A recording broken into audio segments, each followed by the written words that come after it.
તો કેવી રીતની કથા, કેવી રીતની ઉત્પત્તિ છે? પછી ઘણા તો ટીખળિયા હોય ને એટલે પાછા ટીખળ પણ કરે. એક જણો મને કહેતો હતો, મને કે મારે શરદીનો જ કોઠો છે ભાઈ શ્રી,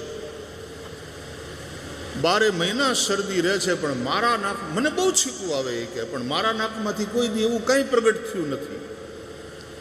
અને છીકવું આવે ને ત્યારે નાકમાંથી જે પ્રગટ થાય એ રાખ્યા જેવું હોતું નથી, ધોઈ નાખ્યા જેવું હોય છે, સાફ કરી નાખ્યા જેવું હોય છે. અને બ્રહ્માના નાકના નસકોરામાંથી વરાહ ભગવાન પ્રગટ થાય.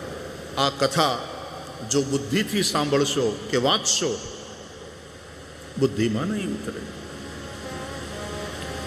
પુરાણોની કથાને ભાઈ બહેન મનથી સાંભળવાની છે, શ્રદ્ધાને લઈને બેસવાનું છે. આદૌ શ્રદ્ધા.